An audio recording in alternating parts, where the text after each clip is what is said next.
Hey folks, I'm back with another Toasty tip video, and this time I'm answering the top 10 questions you have about Spiritfarer. Now I play on Xbox, but all of this info should be the same regardless of the platform, and while I'll do my best to avoid story spoilers, some of these answers are kind of spoilers themselves, and I'm at the end of the game, so you may see spoilers in my footage. Just keep that in mind.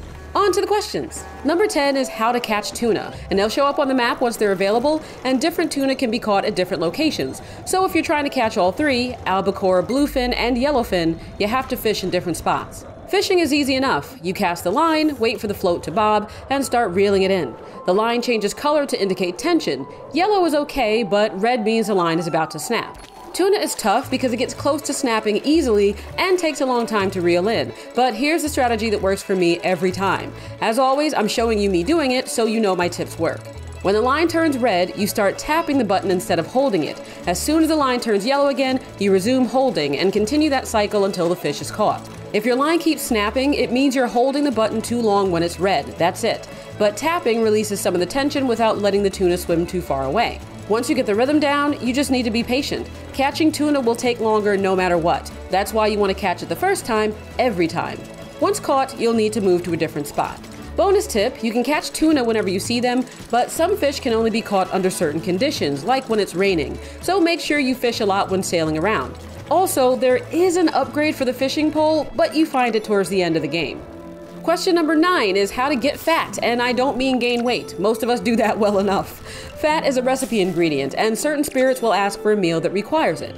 2 ingredients count as fat: sunflower oil and olive oil. You can make them by putting a sunflower seed or an olive in the crusher, or you can get them from Francis by completing the right errands.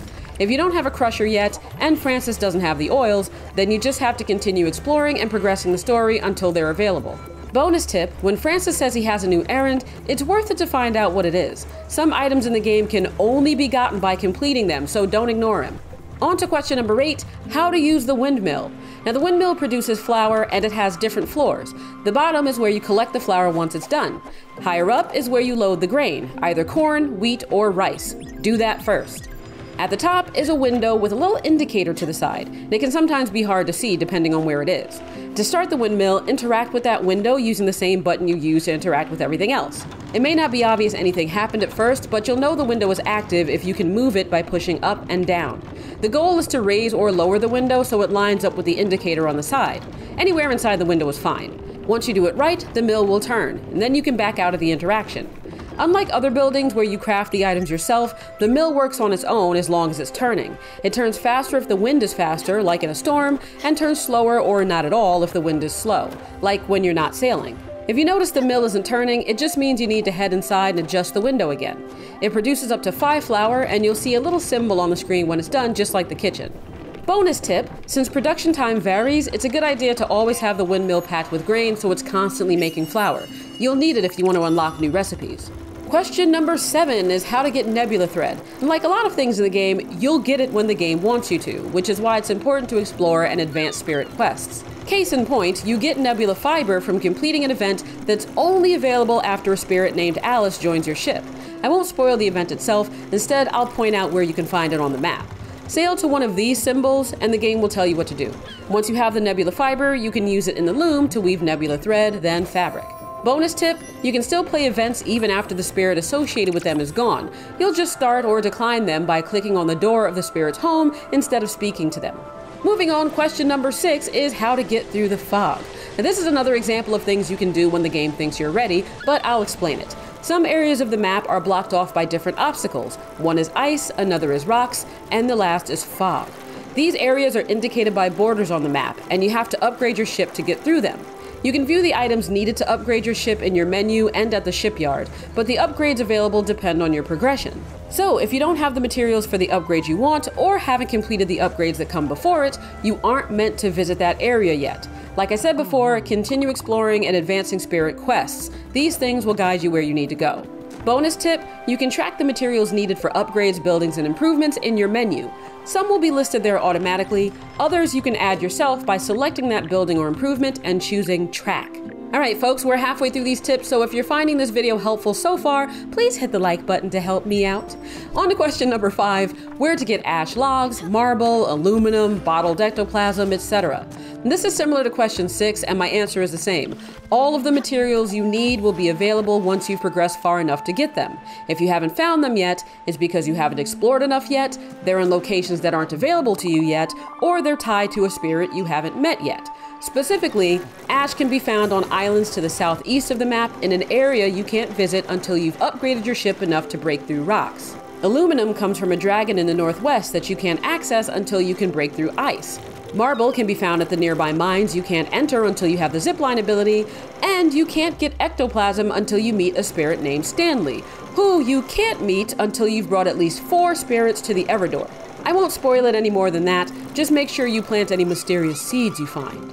Bonus tip, most seeds, items, and materials found on islands can also be found in crates floating nearby, so make sure you check them, especially when you've entered a new area. You might get lucky. Speaking of ziplines, question number 4 is how to use them, which is easy even if it's not obvious at first.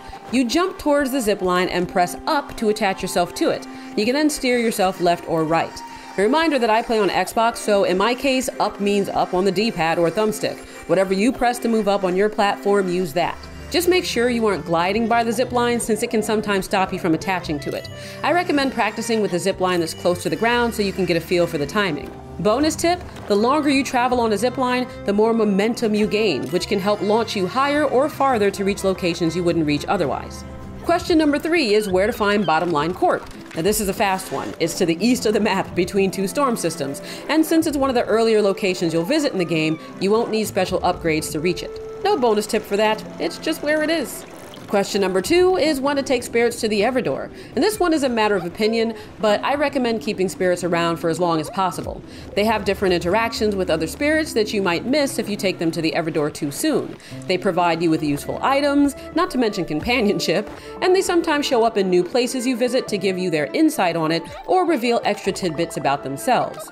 Taking them to the Everdoor as soon as they ask may seem like the right thing to do early on, but the longer you play, the more you'll regret not spending more time with each spirit. The time will come when you have to bring 1 or more of them to the Everdoor to progress because the flowers they leave behind are used to upgrade your ship. That's when I think it's best to let them go. This means you'll have several spirits ready to visit the door at the same time, so when you get there, speak to the spirit you want to take first. That'll give you the option to take them only, and you can then sail off or speak to another spirit to take them too. Bonus tip, have a box of tissues on hand. And finally, for the number 1 question you guys ask about Spiritfarer, can you meditate again after summer teaches you? And the answer is no. The developers have confirmed on separate occasions that while Summer's Quest implies that you can meditate on your own at certain spots, that mechanic wasn't implemented. All the articles claiming you can were published back at the game's release. It's likely they were just reporting the details they were given about what the full release would be like, and never bothered to update their articles when the feature wasn't included. It should clue you in that none of the people saying it works show it being done, or tell you exactly where you can do it. Maybe the devs will include it down the road since the assets are already there, or maybe they won't. Either way, you don't have to worry about it now. And you're welcome for saving you hours of wasted time. Now that I've answered the big questions, let's do a quick yes or no lightning round. Can you get rid of old houses? No. Can you change which trees you've planted in the orchard? No, which is why you should never plant more than one of the same kind. Does the game autosave? Yes, but only at loading screens. And is this game great? Yes. Period. Full stop. Done. Now for anyone new to Spiritfarer, the game is designed around meaningful progression, so don't rush it. It isn't a farming sim. The point isn't the cooking, building, and crafting. It's the relationships you build with the spirits and what you learn about them and yourself. So if you get stuck, try to spend more time talking to the spirits and sailing around the map. I promise everything will fall into place. If you still can't find what you're looking for even after watching this entire video and taking my advice, then drop me a comment and I'll see if I can help. If you aren't playing the game yourself, but you want to see what the gameplay is like, feel free to check out my series. I'll link to the playlist. And otherwise, thanks so much for watching. Like the video if it helped you out to help me out, and I'll see you fella Stellas in the afterlife. Preferably not anytime soon.